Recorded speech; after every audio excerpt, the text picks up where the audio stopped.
Hey there, Noel. How you doing, man? I'm well, sir. How you doing in warm Jamaica? I'm warm, actually. I'm Yeah. I'm cold.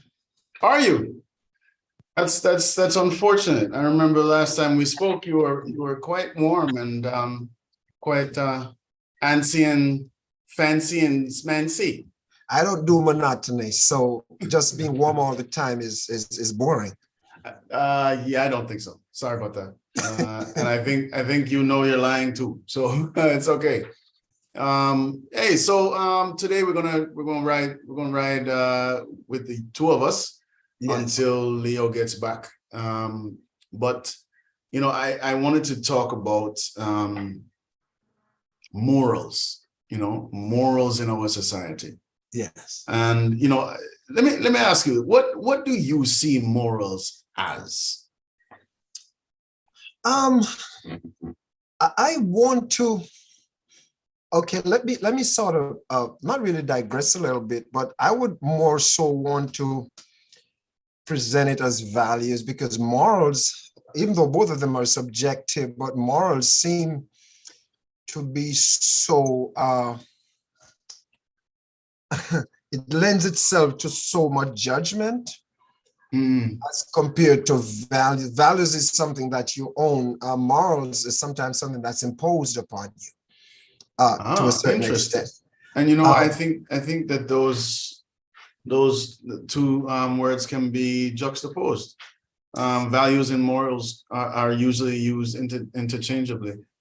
yeah, Um, but it's just because of I'm just looking at it based on how it is viewed when people say you don't have morals. For instance, a person may go to the bar, and depending on the lens to which a person is looking, you say, you can't imagine you're drinking alcohol, you're going to the bar, so you don't have any morals.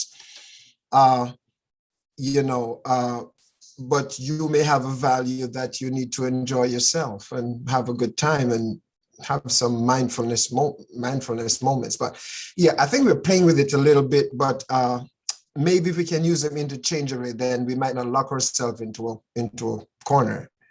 right. I think both for this conversation and in society, I think we should use them interchangeably because it really is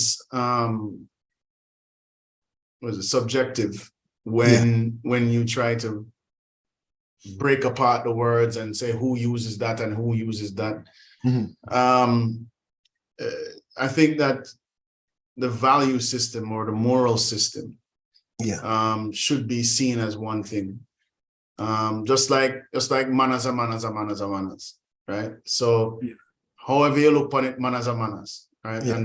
And in our society, we see manners as a staple part of our existence. Whereas, and it has to be actionable manners, because like in the United States, you don't have to. Well, okay, I don't want to say in all of the United States because in the South, there's a lot more manners than in the North and in the East, Mhm. in the West.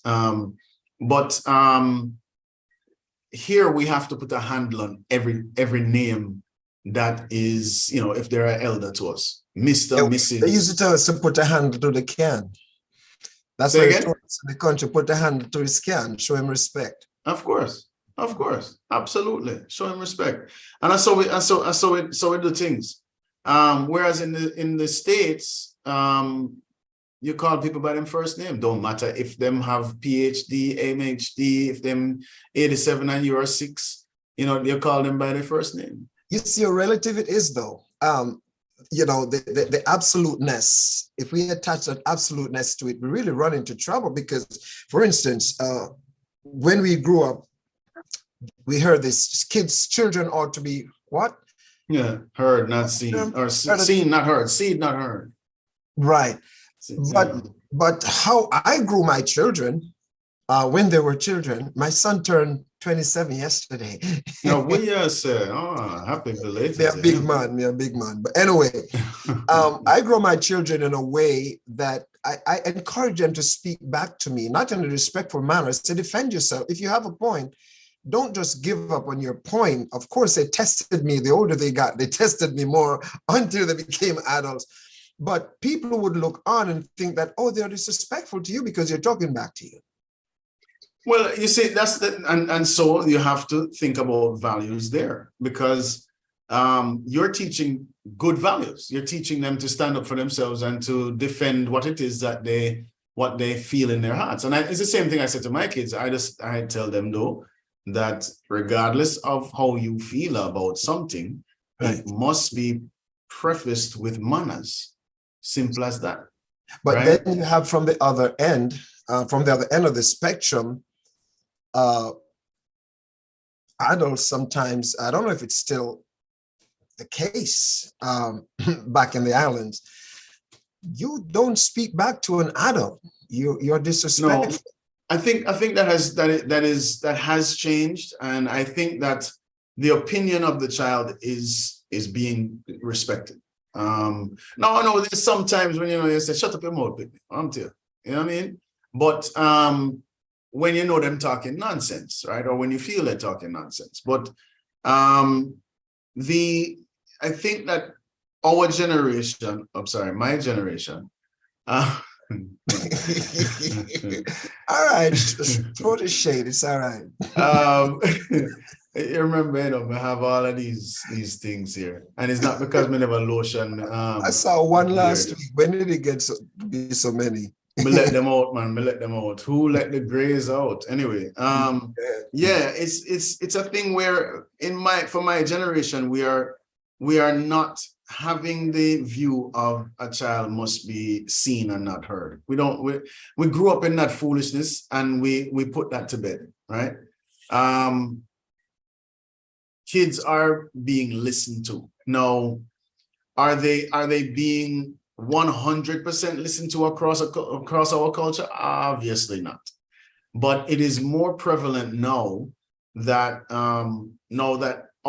my generation has rubbished the whole "a child must be seen and not heard," So let me interject. What do you think has precipitated that evolution? That's very interesting, because I left Jamaica 32 years ago. And when I was there, that was still to a certain extent the mode of operation. And then your generation, which is just a little bit below my generation. Slightly. That is the way of life. Now, what do you think precipitated that? Well, you have to understand that desperation breeds invention, right? And the same thing with cultural norms. Foolishness is left behind, and way of thinking has to evolve. If you don't evolve, then you're stuck, and there is no growth there. And so as we have evolved and understand more communication and the art of communicating and the need to communicate, and the need to teach our youngsters how to communicate, because there was a time when we did shy, we wouldn't say nothing. We would hide behind our mother's skirt or just go play in another room because we can't speak to anybody. Well, those days are done. Socialization has to happen, and it's something that we have to teach. And I think that because we rubbished the antiquated way of shutting up children, it naturally changed over time to us now being able to communicate with children. Yeah, and I've seen the, it's kind of easier for me I'm looking from the balcony and looking at the game. I find that Jamaicans, at least those who I've seen on social media, when I see young people, they're very articulate.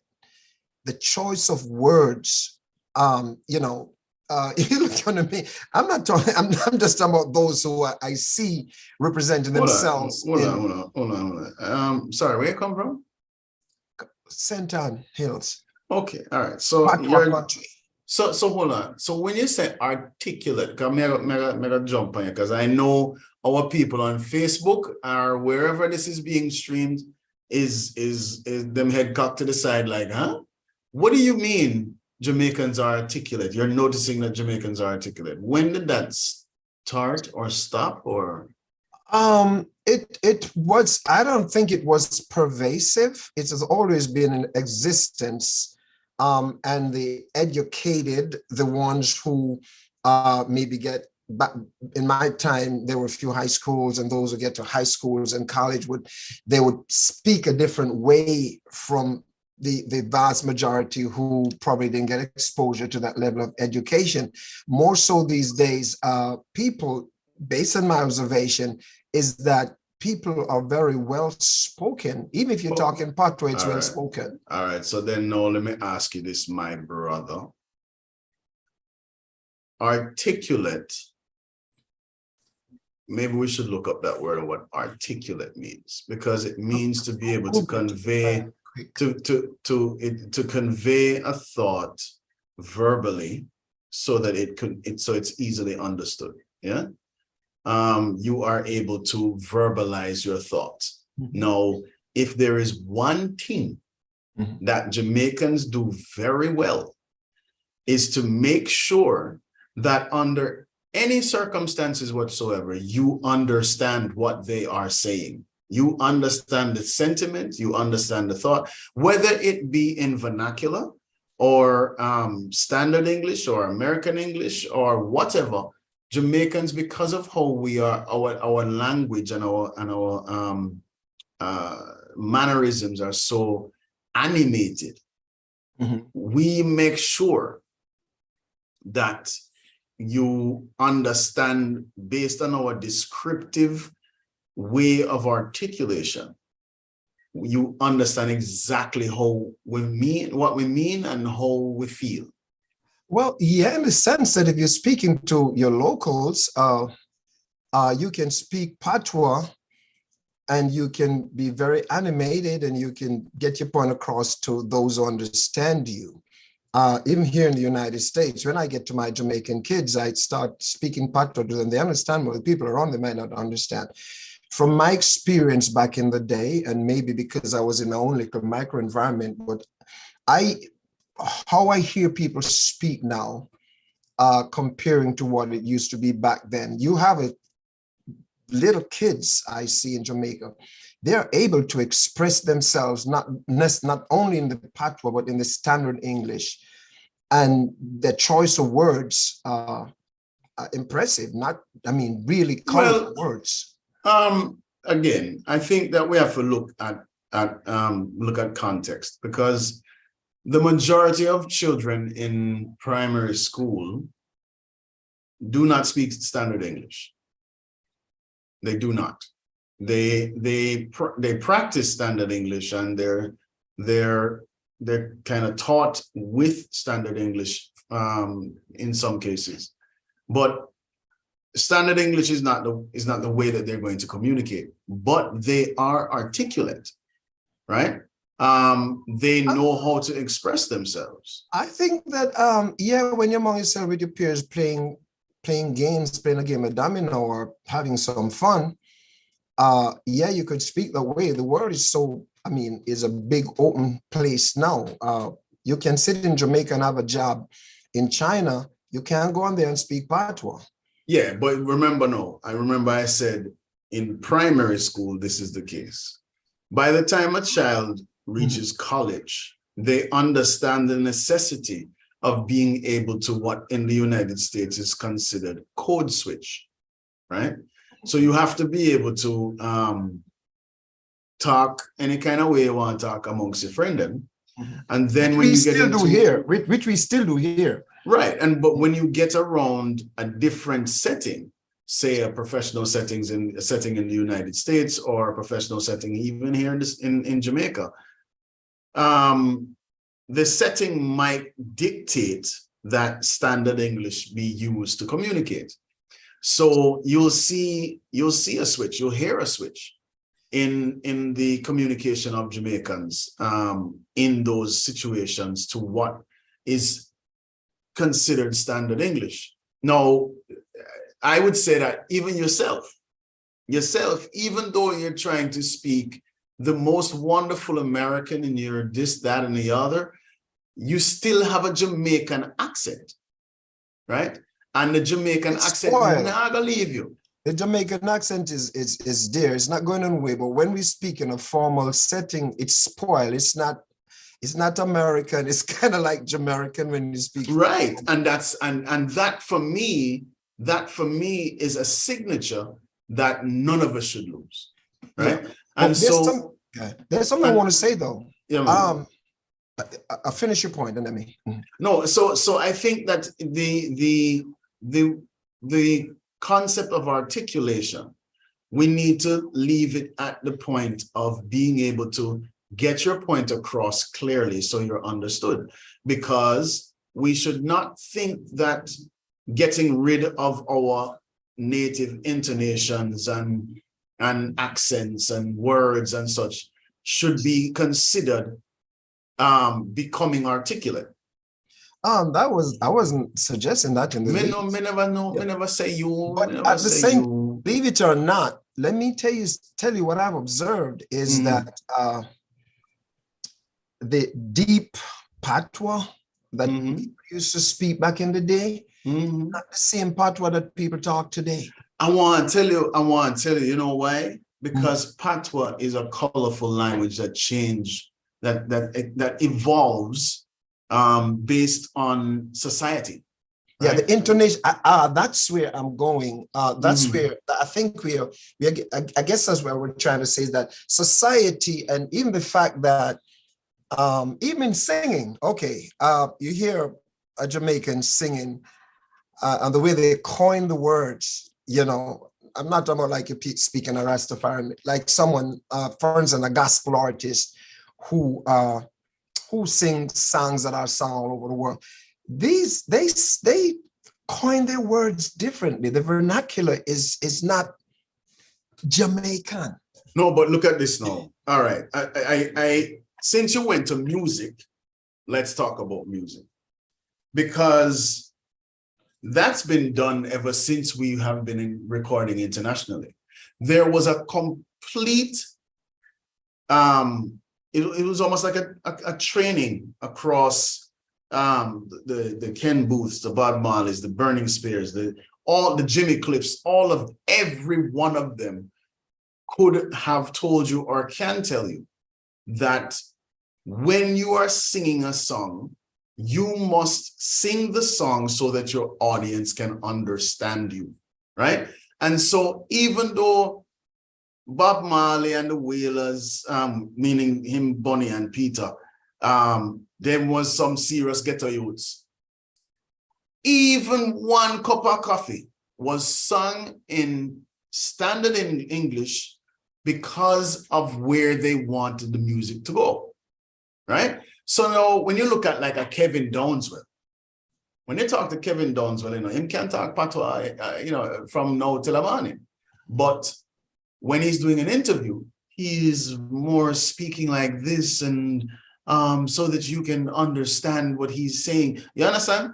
And same thing with Jermaine Edwards and same all of our performers. Now, there are a few youngsters who listen to Bob Marley's interviews and hear him speaking patois in his interviews, and they don't understand the concentration that Bob Marley put into being able to speak patois but articulate his thoughts anyway, right? So now what they do is they take that and then start talking kind of way and but they don't understand that that is for a local or diaspora audience and that is not for the international thing. You will hear Shaggy give an interview, and maybe because he was in the Marines and he was in the States for so long, Shaggy will switch and say, well, you know, I'm saying it's like, you know, we doing this, we doing that, we doing that, we doing that, because man come from Raytown. You know what I mean? You know, it's so interesting though. I visit Jamaica quite often, and I like to go to the resort and spend time. Those entertainment managers, those kids, they master that accent, that American The accent. code switch, yes, They because it's their audience. switch. And I think one of the things that probably influence the dynamic state of the language or the patois. I think because of social media also, and kids can listen to people from different places. Even in Africa, you hear these Africans who do the Afrobeats and so on, and you hear their interview. They don't sound African when they talk. I mean, you still hear, you still can identify the language, the accent, but the way they frame their words, everybody want to speak an American accent. No, no, I want to say, and I'm glad me stop you right there, so. The majority of the Afrobeats youths speak British English. They are in England. They live in England. Right. So, but when they are doing their songs, straight authentic, wherever they're from, right? But when they're in an interview, they're sounding more British. I don't think I can't think, and me don't know everybody, but I can't think of an African artist, an Afrobeat artist that tries to sound American. Afrobeat is my favorite. Me listen Afrobeat. If me call up me Alexa right now, me have my Afrobeat. Yeah, some of them try to do it, and even some of the Jamaican singers kind of do them thing that way too. Like what? Like Afrobeat? No, not the Afrobeat. I'm talking about sounding on patois stuff, and they speak that American slang thing. It is. Yeah, I mean, okay. So when you talk about slang, it's a different story. Because remember, we said that our language is colorful, right? It's made up of a whole bunch of different, I would say, idioms, right? Because we get our sound and our color from everywhere, right? So in the 90s, when DMX came out, everybody was dog, right? From 80s and 90s, well, not 80s, 90s, everybody was dog. Now, if you talk to a Jamaican youth, everybody a dog, yo dog, right? Because it has taken its time to get through to Jamaicans. There was a time when you couldn't call a man no dog, right? Well, In a to Jamaica. be honest, when I speak with younger people in Jamaica now, and some of the terms that they use, I never heard them. Well, I mean, this is why I'm saying that our language moves. Our language moves based on societal dictate. Yeah. And so now you'll hear somebody say, nah, malalai, and you're wondering, what? I'm sorry, what does that mean? And that, nah, malalai, right? So it's, in other words, that's nothing to me. That's an everyday occurrence to me, right? So they will say it in a way, and I don't even know that might be last year talk. I mean, I know, but because of the way our language moves, it's just like back in the day when we used to have social commentary in our music. Our music used to change based on the social norms that were happening, based on the social happenings. You know what I mean? So social happenings, and also music also adjusted based on the economics, the market out there. Right, depending on where they want. I mean, because like look at this now. All right, look at the Grammy nominations this year. Right, there's Sean Paul, Coffee, Shaggy, Kabaka Pyramid, and Protege. Right. Out of all of them, none of them have done a completely patois album. You know why? Because they want a Grammy, they want to sell to an international audience, and so they must change the way that they deliver the messages so that they can be going to international audiences. Mhm. You know, I Oh, personally think that the only person that is supposed to win a Grammy this year is Kabaka Pyramid, but that is my bias. If you haven't heard his album yet, The Calling, you have to go and listen to it because it is like Chronix's Chronicle, I think the last album was. I'm not too sure. but well, listen to this now. But I've heard reviews where people criticize the eclectic approach. People criticize and say people are not holding steadfast to the authentic reggae or the authentic whatever case might be, because people try to mix things up a little bit so that they can appeal to a wider audience.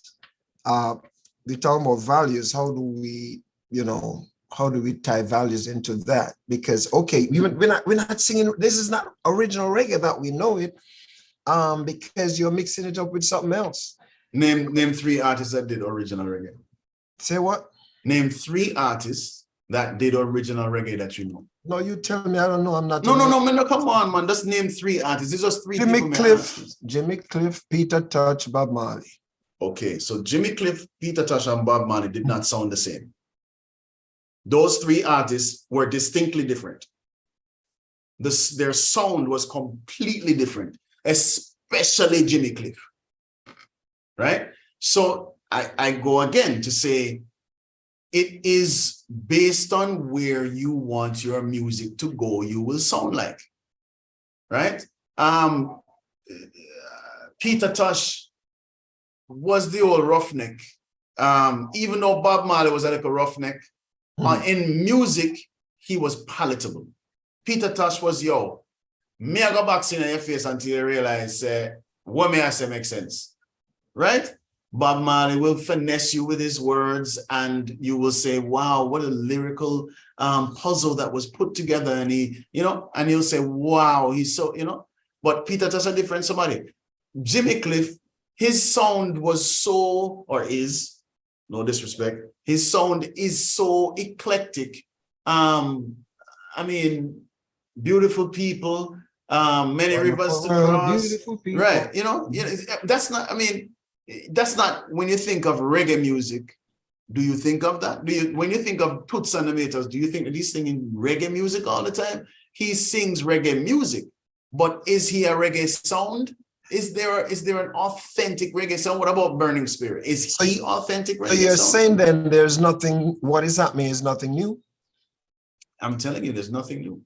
So why people trying to be so critical? Recently, I can tell you that the argument came up because of the Grammy last year, right?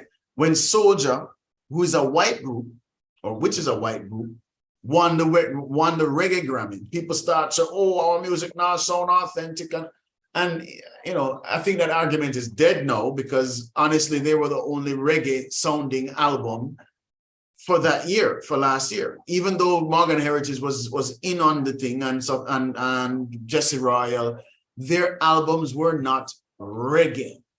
I think Spice was on it too. And so my problem is that instead of moaning and groaning about who sounds more reggae than the other, and then everybody jumping into a reggae category, I think that more Jamaicans need to join the Music Industry Association in the United States so that they can get voting power. And then they can create subgenres, because Afrobeat has done it. All of Latin America has done it. Afrobeat has taken over the world.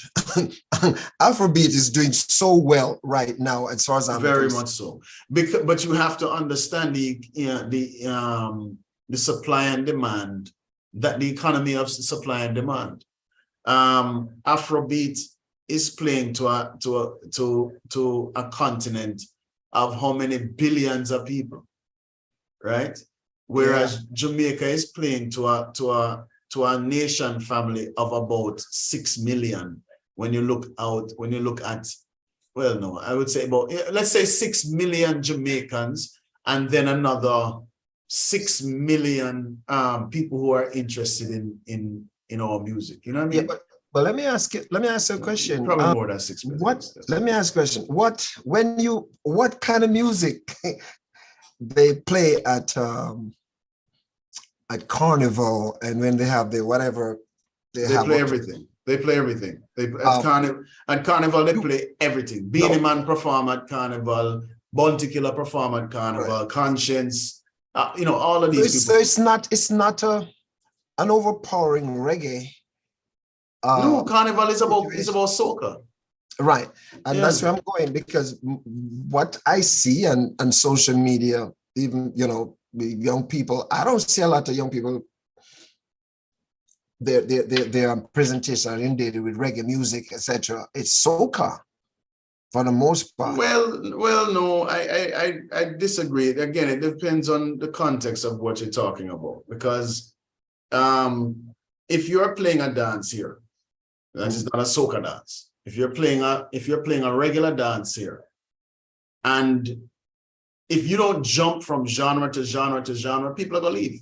Yeah, what I'm saying, you don't see reggae is not necessarily dominant. Okay, that's what I'm saying. Are you saying reggae as far as what sound? Because if we're talking about maybe 2-3 years ago, you couldn't play a dance without playing Chronic's album. Right? You couldn't do it, because Chronic's absolutely flooded. Everybody wanted to hear Chronic's a few years ago, right? And reggae has always been a part of our dance hall experience, always been. Yeah, but what I see, and I question young people about it, and say why when you have your parties, when you have your, even when I watch Carnival in Jamaica, I jump up music I'm hearing. I mean, because Carnival is based on soca. Carnival is based on jump up soca, right? And so you will have our artists, the Busy Signals and the Conscience and the Dexter Daps and all of them doing soca music or dancehall soca. So right? You say young people still big into reggae in Jamaica? Absolutely, without a doubt. Absolutely, without a doubt. Absolutely. When you look at Raging Fire, when you look at Uprising Roots Underground, you look at what was the name of the band? Something Wire.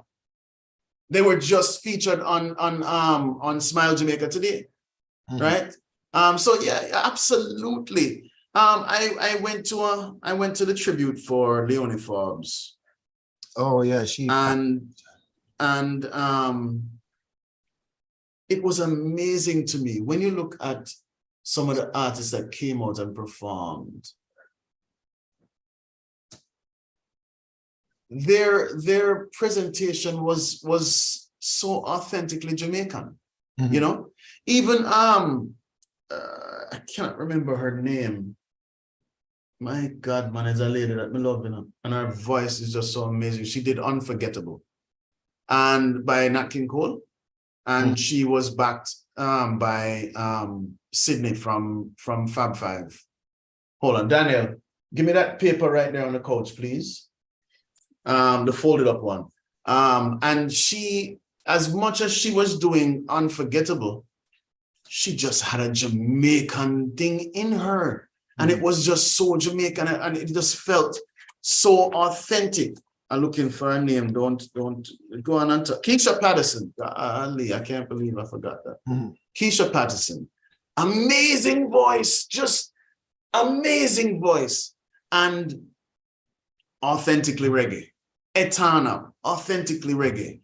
As a lineage, authentically reggae. Janine. Even when you look at the youths, them we started with this genre I do not like called trap dancehall. they have now moved to understand, say, a consciousness around the thing. So everybody, the six them and the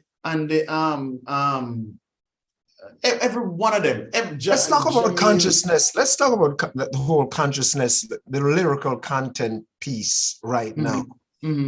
Let's talk about that a little bit, because that's what sort of hold us into the values piece. Because you have some far south lyrics. Yeah, man, of course. Also have some conscious lyrics.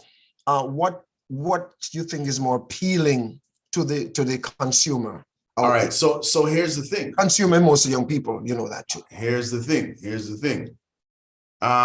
You remember back in the day, in the 80s and 90s, there was a phrase that was born yet? I don't think I was. So anyway, back in the 80s or 90s, I heard there was a statement that was called slacky tidy. Remember that? No. Okay. So slacky tidy was, you remember slackness music? Yeah. Oh, okay. All right. So should we move on to another topic? Because let's talk some anyway. Preaching. No, but slacky tidy meant that you were speaking lascivious lyrics, but you were doing them with taste, without vulgarity, right? So dembo and all them thing there, right? You weren't cursing bad words, but you were expressing yourself that this was a thing that blah blah blah. So what you're asking me about? Hold on, man. You're asking me about consciousness.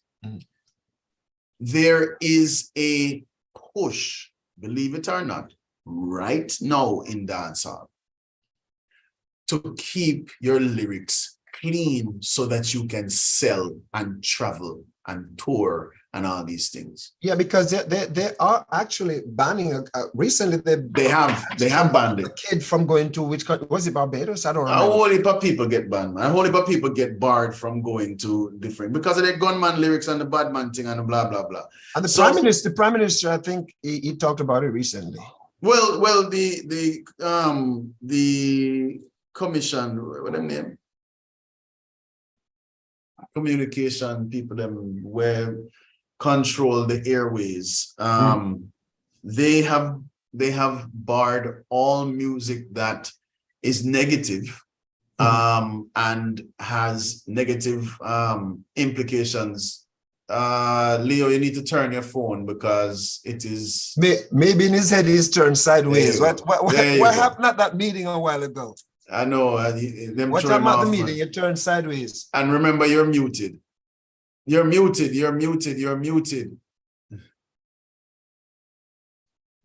No, not the video camera. Turn on back the video. There you go. All right. You text. Sense now, right? You tech savvy guy, you. Yeah. No, but we're talking about the conscious music. How there's a push now of entertainers understanding the importance of cleaning up their delivery. Now we still have some, you still have the badness thing, and it is still going on, and it is unfortunate, but it is going on. It is not as I don't want to say it is not as prevalent but when you talk about artists, it's more underground. It's more underground, right? I don't think it's underground because dancehall, there's no such thing as underground anymore. In dancehall. Every music played, everybody hear the music. Remember, say dancehall you can hear all 5 blocks away. So what? When I say underground, is not in the public, not on the media. In the media. No, it can be in the media. It can be. Have you guys seen the what's going on Facebook and on YouTube? Have you been responding? I want to just a chat. We just chat because we don't have access to the Facebook or the YouTube. But you know what I mean? Listen, man, I can't do anything there, man, because the people are important to All right. But you have to train us.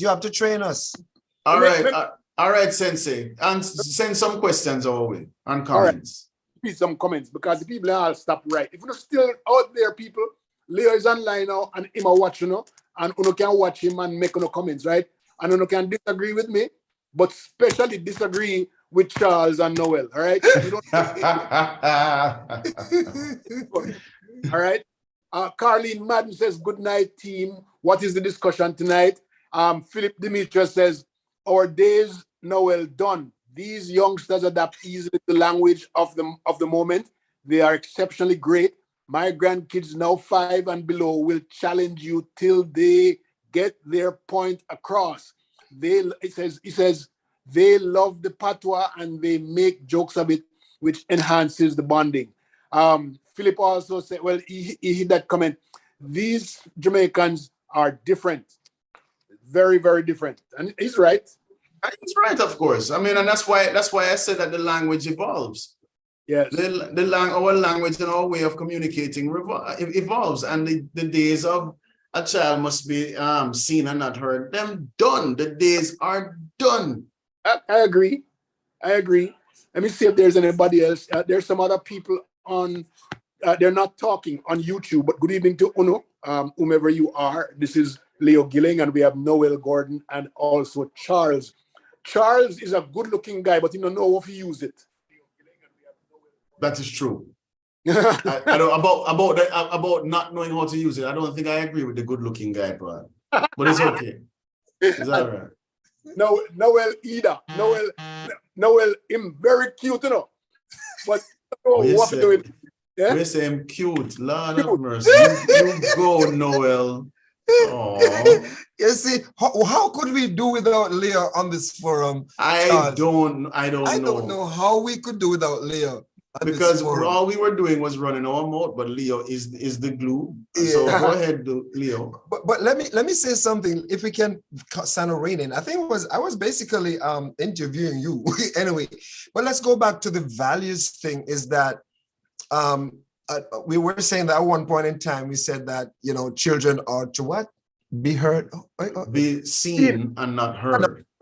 And that was probably the value that was imposed upon our kids by the adults of the day. But we're saying that those days are done, and I made... It was an adult thing, It was a colonial thing. So sorry for both of you. It was a colonial thing. Boss up, nothing, go ahead. I agree. It was a colonial dictate. And the way that the colonizers raised their families was very disjointed. The parents were not there. They never paid attention to them. And the children had to have, they had to be seen and not heard. Even in the royal family, no. They're not say it. Them have to shut up their mouth when the older people them come around, them can't say a word. But let me say this too. Also, oh yeah, that's interesting. Let me say this too. How is that manifested in management and leadership in terms of the boss and the subordinates?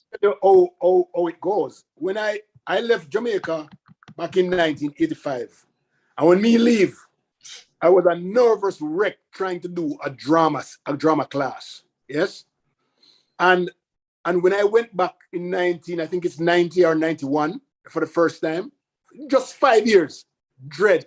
To tell you something, it was a different Jamaica, because one of the things that our leaders used to say to us, do not make a mistake when you're speaking English. Then call it lapse, right? Our teachers.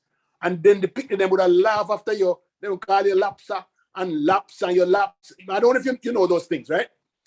And so when I went back to Jamaica, and I went on the campus of Sam Sharp and some high schools and so forth, what I heard were kids speaking in their language, in their tongue, when they go on drama, when they go to speak, when they go to debate, they were speaking in patois. So it became a normal, everyday kids were learning in their own language. Not that they're not learning English, but if they feel more comfortable expressing themselves in patois. I mean, once upon a time, when we look and listen to radio, who could have speak patois other than Miss Lou? Nobody on radio. So there was a huge expectation from across the country for us to speak only English in public and talk patois. But radio stations everywhere, and politicians, everybody talk patois now, straight up. straight down, and it gets the message across. Until Babatunde came along. Tell me about Until Babatunde. what?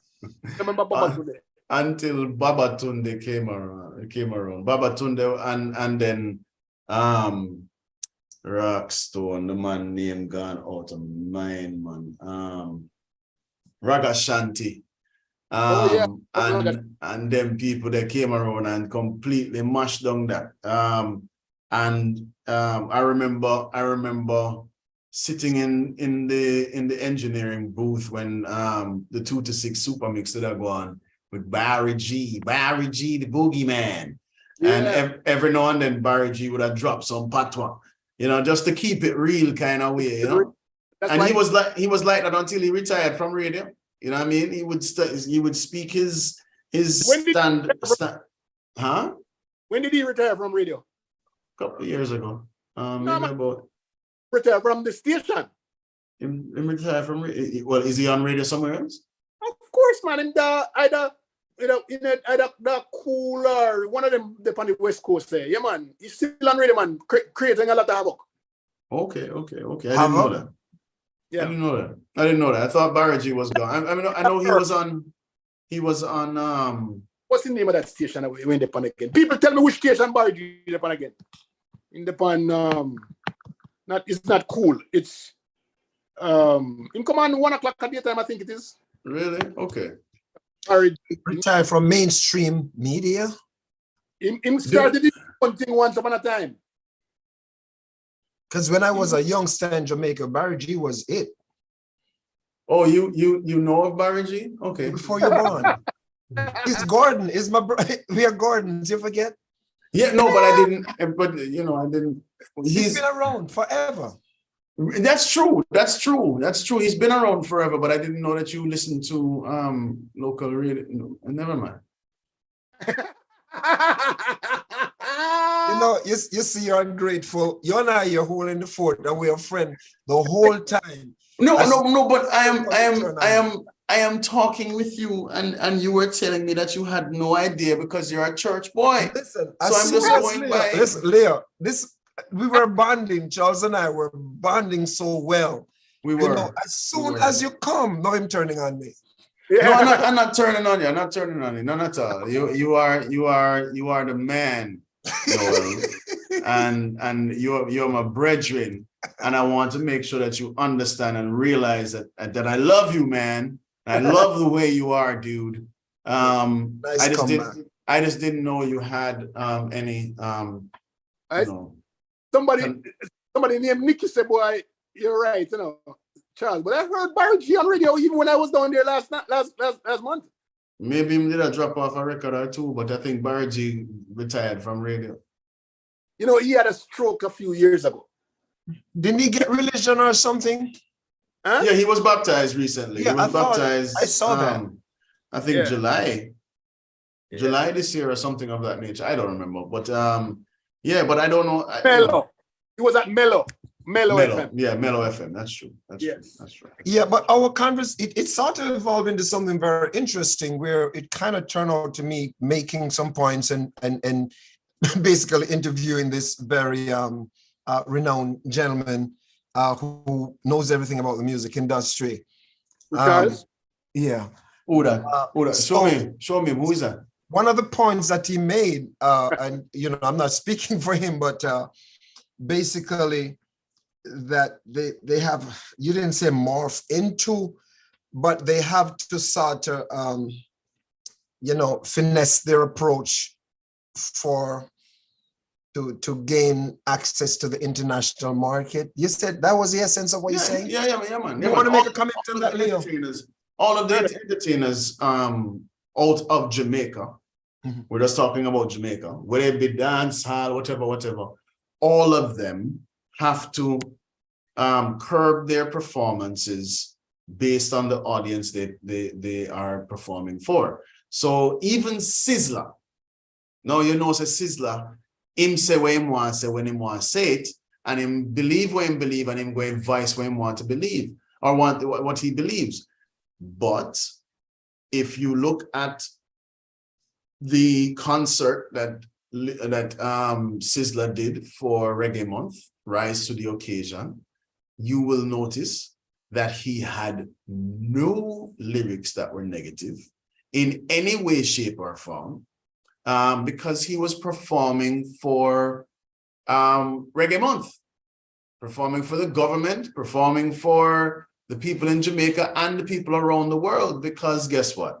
When that performance goes well, he gets called to do shows somewhere else. Now, he might have a hard time doing shows in America because of the whole confrontation and the kerfuffle with the LBGTQIXTUVWXYZ community. So, you know, Sizzla curbs his Well, talk. let me I got you. I interviewed Shaggy some years ago. It would have been about 2017. Yes. Mm-hmm. And he has a really great story on that. And you know, he said that before he became the Shaggy that we all know, he used to go out and go chat. You know, when people ask him, when the news reporters, them are the guys, the journalists, them ask him question, Raban Patwa. But them always have to say, you know, what does that mean? You know, and he said, listen, I found out I can speak English. So when I'm out there in the English speaking world, I speak their tongue. And so that they will take my name and go to somewhere else. And him saying get popular because of that. Because But him selling out him roots. Him selling out him roots. Noel, hold on. Leo, hold on. Don't say nothing, Leo. I mean, I respect him. No, we want to hear. I mean, we want to. I'm just looking from how people are. Yeah, You know, I mean, we think him is talking like the Yankee. He's Jamaican. He must talk Jamaican. No, but if you want to sell a product, right? If and what? You go to France, you don't understand French, right? And there's no Frenchman who understands English. And you bring a product, a piece of hair product over there to sell, and it has all English on it, right? You think it's gonna sell? Nobody go and buy it because they don't know what's in there, right? You have to change your product.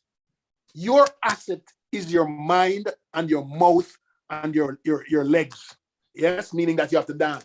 Your asset is your mind that create the music, your mouth to deliver the music for people to understand, and dancing and performing for them to enjoy themselves also. So that's your asset. You have when the judgment, you know, I'm just speaking because I see these things not just in music, but people have to do what they have to do, and sometimes people come down hard on them. That's them business. Some years ago, when you remember the Jamaican, you would know this, Charles, but way back when apartheid was rough and tough, there was some Jamaican cricketer who went to play in South Africa because they said they weren't making any money, and they criticized them, but they came back having money, and those who didn't go didn't have any money. With our values, it fits in. How do we balance this? Question about that, because I don't remember, right? You would know. It's not remember. I wouldn't know, right? I wouldn't know that because I am not old enough to understand that. But no question about that. What happened to those players' careers after they made that move? They didn't lose it. Listen, what happened to the players' careers? You can remember, Leo. They didn't. There was redemption. Eventually, people supported them. I don't know the ultimate outcome, but I know that they made a decision for themselves. That might be an extreme example I use, but when it comes on to making decisions and values, and there are sometimes some things you have to do for yourself, it might not be aligned with other people's values. Come on, I think you're right in a sense. You have to uphold your. But if you want to sell something right? If you are asking for people to buy something, you have to sell it so that they understand what they're buying. Now, if you don't care about, you just want to create art and you don't care about the money, then that's all good too. We can keep it at Jamaica and you won't get far. You know what I mean? I think No, I disagree with that, bro. I disagree with that because there are artists who create art, and their creating of the art is doing very well, right? And them don't Very well meaning meaning that they're selling, meaning that locally. people. No, I mean internationally. I mean they're getting the streams and they're getting the. What are we talking about? What art are we talking about? Whether it be musical art, visual art, you know, there are artists who remain authentic and still get the attention and the fame and fortune that comes with their authenticity. Tell me about those, please. Let me know. Yeah, man, there are a bunch of them. When you think about somebody like Protege, when you think of Six, whatever the name, all of the six them, right? They are Chronic Law, and the whole of the six. I don't yeah? I understand it. Chronic's music is no. I didn't say Chronics. I said Chronic Law. Chronic Law. What is that? It's all right. It's for people who don't have gray hairs. So hence I can't really tell you all about it. Only Noel, who has beautifully black hair, can tell you anything about that. Here is better than no here. Listen. At least they have some here. Listen, Leo, you and I know that it's just for me, right? Why Noel is so young looking. But anyway, we won't get into that any further. All my exercise amount to nothing. All these years of gymming and all that kind of stuff mean nothing. You know, I was speaking to a man many years ago. He has passed now, unfortunately. And he was telling me about his brethren that everybody knows in the world. I mean, everybody knows this person in this. I'm not going to call his name because it's a funny story. And he was saying, this man is in his 70s. And you mean to tell me that he's still brushing his hair with shoe polish like we did back in the day? And when you look at this man who is known by everybody, you laugh because you're saying, yo, he really are brushing hair with shoe polish. And it was true. It was true. Anyway, never mind. That was going nowhere. Never mind. And here's Lorna. Lorna says, the cricketers played for Packer. Mm-hmm. The respect of the people and the black people in the South Africa were victimized.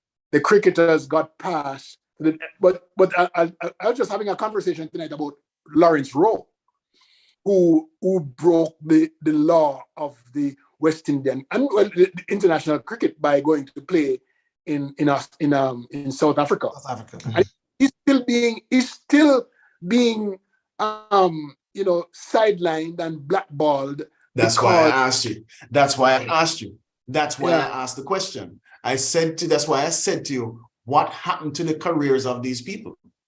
Yeah, because I can tell you right now, and a great example, if any country right now is caught buying oil from Russia, them dog nyam them supper. Absolutely, yeah, man. But I didn't understand. I didn't draw the analogy with the asset that you have selling as an artist. I guess you'll lose me there.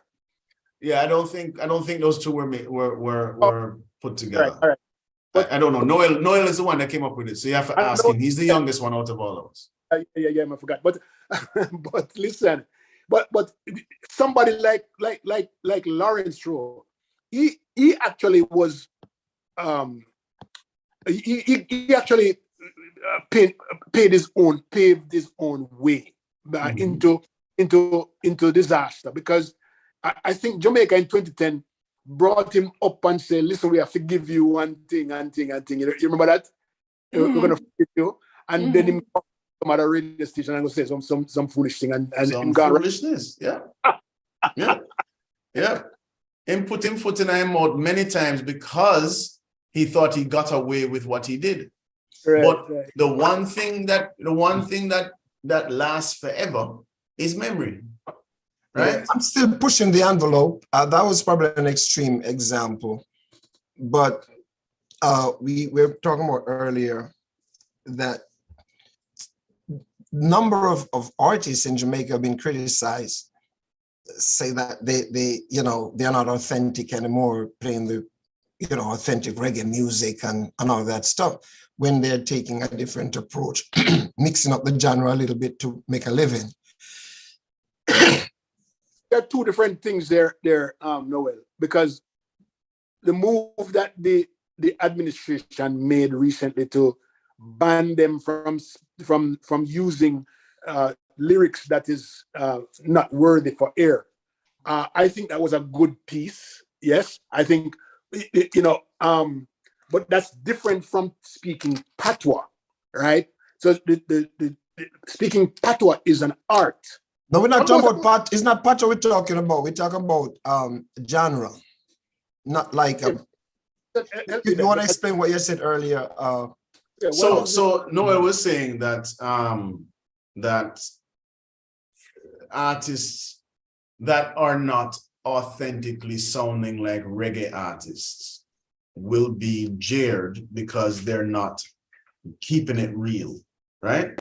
And I was saying to him, from time immemorial, when we have the only art form out of Jamaica that I can think of that remained authentic was mental. No, right? Well, remained authentic. Remained authentic. No. But even when you look at ska, I'm not talking about the beat of the music. I'm talking about the words of how they articulated their thoughts and their messages, right? Lyrics. Hmm? What are you talking about? Lyrics? The lyrics and the way that they delivered their songs. Only Mental remained authentic with the sound of the Jamaican way of delivering lyrics. Mental was for Jamaicans. Ska, even ska became an international sound and tweaked the sound of how they were enunciating the words and blah, blah, blah, so that it was an international sound. And everything from that. When was that? Where was that? My Boy Lollipop? My Boy Lollipop. You have the Scatterlights. You have the Techniques, the Tamlins, all of these groups that were ska groups. You cannot mix up the crossover from ska to rocksteady, because there was a crossover. I am not talking about the crossover. I'm talking about Derek Harriott. I'm talking about Prince Buster. I'm talking, yes. All of them, every one of them tweaked the way that they delivered their thing so that it was international. I never heard that. I've never heard that before. I listen to their music. You're a music man. Go and listen to their music. Just never heard that. But and if you hold on to the fact that Mento is authentic Jamaican, I do think that rocksteady, early reggae and ska are authentic. They may use what they used was lyrics from other cultures. No. Hold on, Leo. We're talking about the palatability of the songs. Hold on a minute. All right, we're talking about how the international people hug up the song then, right? Thank you. And how the song them are made for an international audience, including a Jamaican audience, right? So they're made so that the songs can travel, the entertainer can travel It has been going on forever. And what I'm saying is that because Mentor was so local, now don't get me wrong, Mentor, ska, rocksteady, reggae, all are authentic sounds of Jamaica, right? But when it comes to international sales and international impact for the artists and their music, their way of delivering the songs tweaked when they wanted their song to go international. I know that some artists are different. The Jimmy Cliffs of the world is different music. He wanted to go international. He wanted international sales. Bob Marley wanted international sales. He went there. Some other what's his name? Joseph Hill wanted international. But let me just say, Charles actually called a couple of these names as examples of artists who tweaked. The same names that you called there earlier. So the point that we are making is that they make the adjustment, but sometimes people looking on, I don't know if it's a lot of people or a few people who tend to criticize them and say they're giving up their roots and all that kind of stuff. I never heard that either. I think that what even the dancehall that's dirty, what we call dirty, raw dancehall, is art. Listen, all those Of words. course it's art. Of course it's art. They're put together in a way that makes a lot of sense and put you into a different kind of reality, and it's art. The only thing is that we are not accepting of it. But those things have been going. Who is we? A lot of us. That's why they ban it from commercial. Okay, so hold on now. Value. Hold on. I don't want you to lump dance hall as dirty music. I said the raw. I did not say that. I said the raw. No, again, I But don't some people think want it's dirty you. music. When you're talking about explicit lyrics, lascivious lyrics, bad word lyrics, bad man lyrics, Raw. then let's. I said raw. What does raw mean? They make clean and they make raw. They don't make lascivious music and they don't make all of them big more. They make raw and clean. That's all they make. All right. So here what me I say now.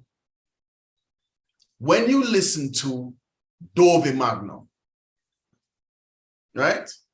And Dove Magnum, what was the song that she was? Let me see if anybody has said anything. Let me read them comments. Oh, all right. Sorry. Go ahead.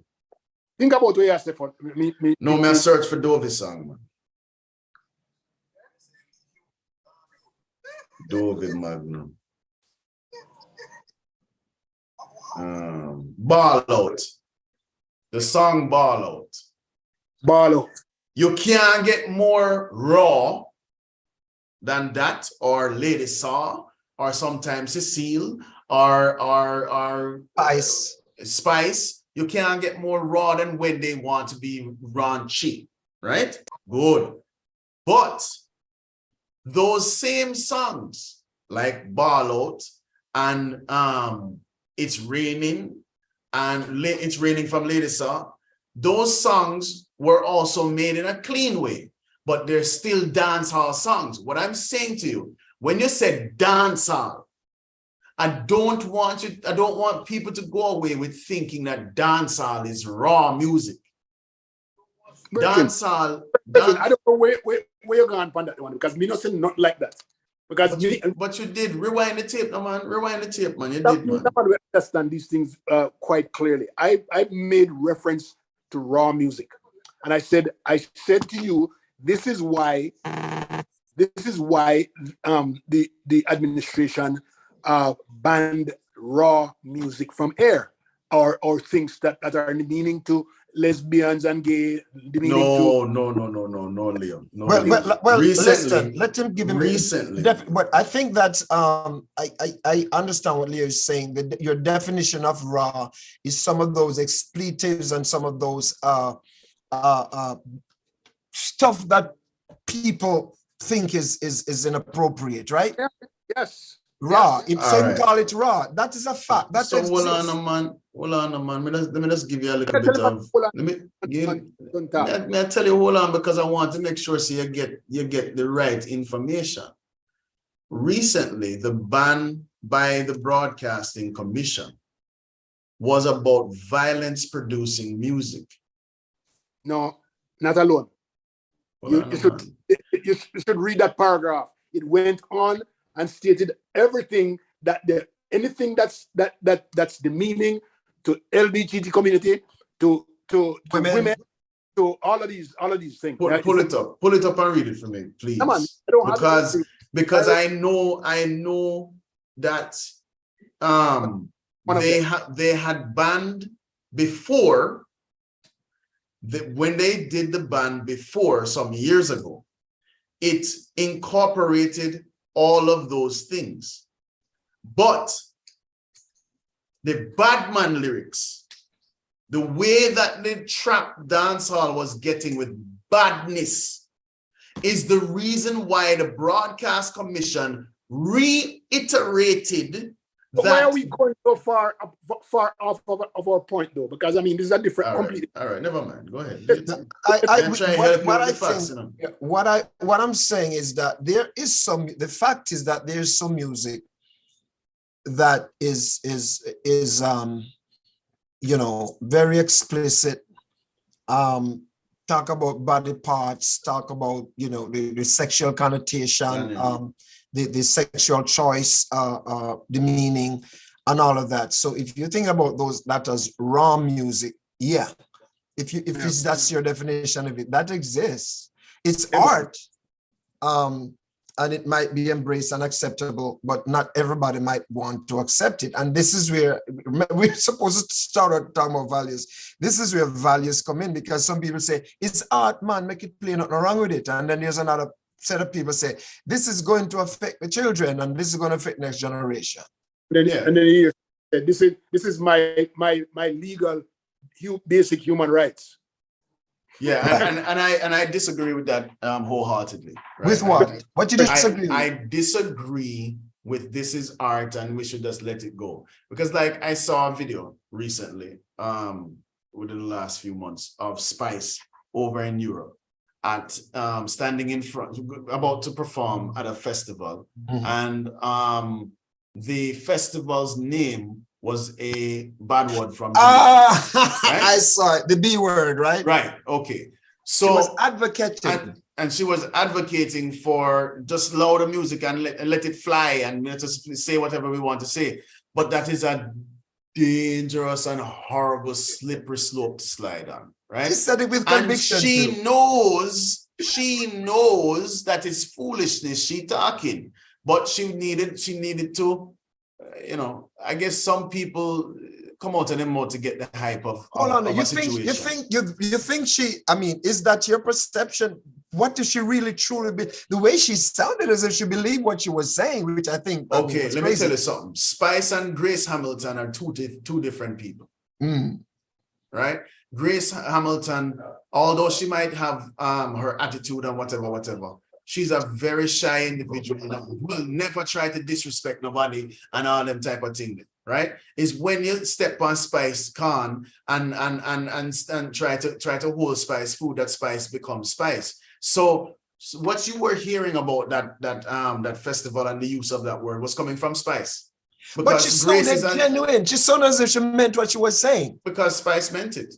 That's what I'm saying. She meant what she was saying. Because Spice meant it. Grace Hamilton is a different person. Yeah, Spice was so, and here we are now. But you understand, Noel, that Grace and Spice are the same people, right? I don't. You mean you're talking about she's schizophrenic? Her real name is Grace Hamilton, right? And I am telling you said it's like you sent me a trick SAT question. I am saying to you, when she's in character, she will say what the character is supposed to say, right? Spice and Grace don't live in the same house and act with her picnic them and whatever the same way. That is kind of deep. You're trying to say she's Lady Saw is the same thing. Lady Saw was the same thing. When you speak to Lady Saw, when you spoke to Marian Hall, even right before her concert where Lady Saw was going to perform, Marion Hall was the most shy, most mannerly. When a bad word, because she might even cringe. You get me? But when Lady Saw was supposed to go and perform, because she know the audience want raw from Lady Saw, then you couldn't stop Lady Saw. But if you remember, there was only one time in Lady Saw's career when she became a bad girl on stage. A bad girl on stage. And that is when she and Spice clashed. I don't remember what clash it was, but she came out of character and went into badness. You would never go back and look on any. Hold on, man. Go back and look. Hold on, man. Let me explain something to you, man. Let me explain something, little. All those ladies are represented raunchy sexual content. She never represented badness. Remember that, right? All right. No. I'm taking down different roads, you know, and I think we want to keep our audience intact with what we came on to talk about. I mean, I understand people going into character. That's something that most artists do. You know, even the movie actors, they get it, and you know, I'm not trying to defend whether or not she's Grace Hamilton or she's Spice or Lady Size, Marlon. I mean, they're playing the role that they're supposed to play to make money, and that's it. I understand that. And but the whole idea of whether the discussion should be whether or not these should represent what we want the future of our country to be, and that you know, do we want a Lady Saw type personality or lyrics, not personality, or personality on stage? Do we want what's the name? The guy named Vibes Cartel to be the icon that we have our kids represent in the world? Do we want a Spice who we want our kids represent in the world? Do we want not even take that away from the women and go to what the guy name again? Bop, something like that. Bop. I mean, that's how we want. Is that what we want our lives, our value system to be? That's a good question. Let me say there was nothing wrong with Gully Bop. Give me a chance to win. Give me a chance to win.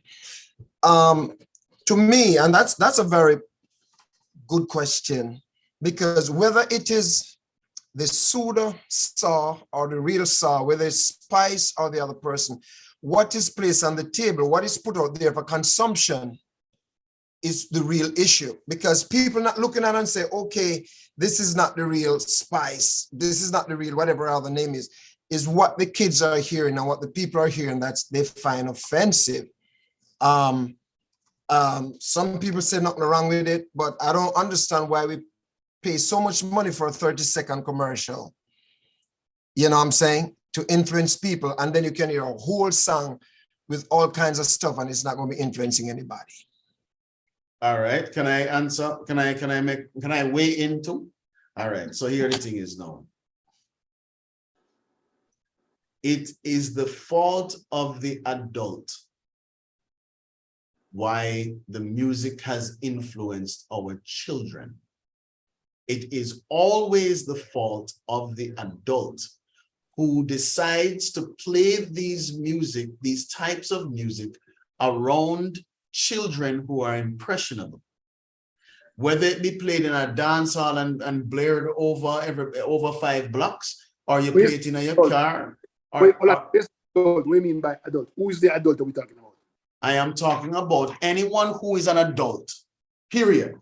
Whatever the level of adulting that you want to say. If you send your child to school and the taxi man play adult music in there, you think he's the taxi man is not adult. I'm saying it's his fault that the children are being exposed to these type of things. I think it's partially. Listen, every morning I'm in the gymnasium in our school with a microphone and with a walkie-talkie. Students walk in. They have their laptops. They have these some of them have these very expensive iPhones. And well, it probably want to come down to the adult also. So I monitor them because kids have access, the things that kids have access to, Charles, these days. Why do the parents put these very expensive, we'll come back down to the adult, put these things in their hands and not putting parental controls on it? These kids have too much exposure. Okay, so let me tell you about the way I parent. We have only 2 minutes. Okay, it's 9:30 now. 8:30, I mean. All right. So anyway, what I do with my children is I raise them in a way where they understand what is appropriate and what is inappropriate. Right? There are a lot of people who don't raise their children with that boundary. And so I don't have to put parental locks on my children's thing because they understand what is appropriate and what is inappropriate. That's it. And that is good too. But do you know that there are many parents who groom their children well and teach them the right thing, and when they get out of that environment and go into the other environment, I see parents come to school and defend their children that they would never do this. So we can do our best, but still they could make choices. Let's wrap up here. But my two piece is that some of us can afford to groom our kids and keep them away from stuff that is happening outside there. Some of us can send our kids to certain type of schools that will have the ability to help you to keep your children intact. But not everybody has the ability to go to, let's say a private school or a top 10 school or something like that. Everybody have that. That's what you said your kids, Charles. What happens then? No, I'm not talking about Charles. I'm not saying sending kids. Just checking. Go ahead. I'm just saying that the majority of our Jamaican people out in the country, not just Jamaican, trust me, everywhere. I know. But majority of the poorer the Jamaicans who can't find, they're not thinking about those values because they can't think about it because they don't have the next meal. They have to fight to get the next meal on the table. And so to be thinking, they need help to keep their kids intact. And so it's important that we don't lose sight of the people out there who can't afford. And a lot of people say, for example, you actually believe in God because you can afford to. Because if you can't afford to, you probably won't. You go out there and drive to work because you can afford to. If you can't afford to, you either walk or find a job that's closer that you can walk to, or you take the train or you take the bus. And there are a lot of things that many of us cannot afford, and it's hard for them to listen to us who can afford it. They can't afford it. Hard for them to listen to us who can afford it, saying that they ought to do this and they ought to do this. So it's wrong. It's hard. I am going to categorically, unequivocally, I disagree with what you just said a while ago. Because manners, morals, and what was the other word we said, Noel? Values Mm-hmm. are not based on your economic status.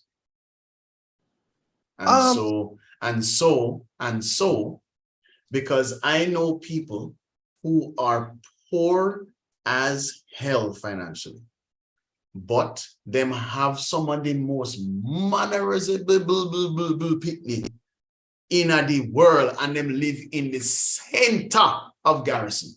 Me can tell you that. Me walk past them. Hold on, man. Me walk past them every day, whether it is Nannyville or Trenchtown or Tivoli or whatever. And whether it is Frogtown, wherever the choice of moral behavior and values is just that. It is a choice of the adult to expose or to not to expose. We need a minute to respond. Then he's done. To not explain the boundaries with their children. Because I can tell you, I lived in a household where my mother was strict about deportment, strict about language we use and the type we don't use bad word in the house and all these things. I get around my friends whose mother was a bad word merchant. But if you look at her child now, he does not curse one word whatsoever around his children, ever. Because No, I want to respond. Give me a chance to respond to that. Listen me. I got to say that. I know we're going to come out, but Charles, let me tell you something. When I came to this country and I look in certain Black communities and I see why these people don't pull themselves up, why them community look so dirty, why all of this and stuff, until I started working in Paterson. New Jersey, in Paterson school system. I worked in the most challenging K-8 school. And I work also in the most challenging K-3 school that is beside the projects. It's not as easy for parents to say, teach your children values when this systemic depression and suppression and poverty that's imposed upon people. There are people in society who want to do better that they don't know how to do better. I've seen their parents and grandparents and children. There's a boy who I mentored from 5th grade. All right. I started mentoring him from 5th grade. He was the only one in his entire family who was ever graduated high school. The only one who has ever gone on to college. He has a master's now and he's writing a book. He's now in his 30s, early, but 30 a little bit. But the bottom line, he is an anomaly. The bottom line is that the social system, and this is one of the problems that we have, because we say, sometimes we point the finger at the adults and say they need to do better. Sometimes they can't do better. And unless we address the system itself. And I stop judging these people now and try to help them. Yeah, we're going to wrap this right now because it's going really past time. And but it's a good conversation, whether or not students who are in strained communities. The conversation again hot. Are you closing it down? We're at 8:36, and so it's a good topic. Whether or not strained community, when I mean strained, they have some kind of oppressive something challenging them to remain, loyal to the law, loyal to the morals and the values that we set, or they go other way. So I think that's going to be a good conversation next time we meet. But thank you so much, guys, for being here this evening. Thank you for allowing me to jump in late. and Charles did an excellent job. Charles did an excellent job. If it wasn't for Noel, we wouldn't be here now. I tell you that much. He was the boss, man. You should be on where should be where you call the place in New York? Apollo. Bellevue. You should be on Apollo. Appreciate you guys. Right. Same here, guys. I thank you very much for the good conversation. As always. One love, guys.